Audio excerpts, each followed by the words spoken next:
An underwater picture in Loch Ness by American scientists dubbed the Gargoyle Head Photo. In August 1899, Satanist Aleister Crowley bought Boleskine House on the banks of Loch Ness, Scotland. A short while later, he planned to do the Abrahamian operation, a 6-month-long occultic ritual to summon what he believed was his guardian angel, Evil.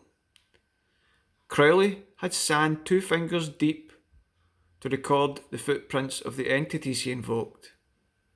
He spoke of entities, I quote, marching around the main room in almost unending procession. When the ritual started, he summoned 12 kings and dukes of hell, and he said the daylight was blocked by the demons. His lodgekeeper, teetotal for 24 years, went on a 3-day drink bender and tried to kill his wife and child. Local labourers started to go mad. The housekeeper ran away, but Crowley kept on inviting demons into her world. Then Crowley was called back to Paris, to the Golden Dawn. Crowley never shut the ritual down.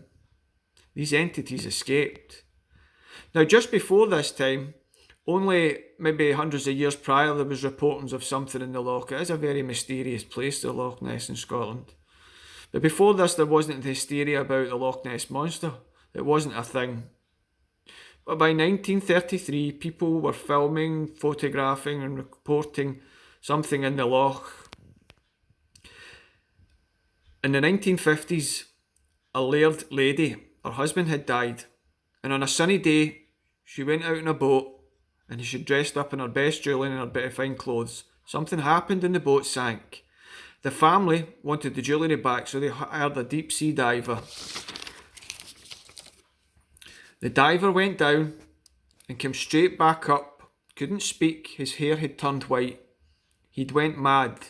He had seen something. He was sectioned in the local asylum.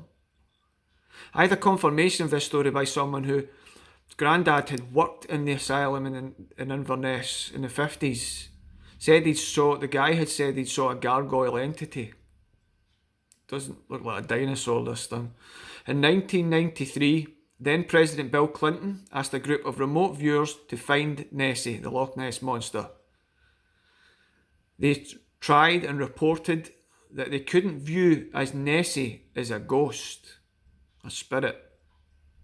Adrian Shine, a monster hunter sweeping the loch with radar in the 80s and the 90s, they'd found a massive dark shape moving. They tracked it. It just disappeared.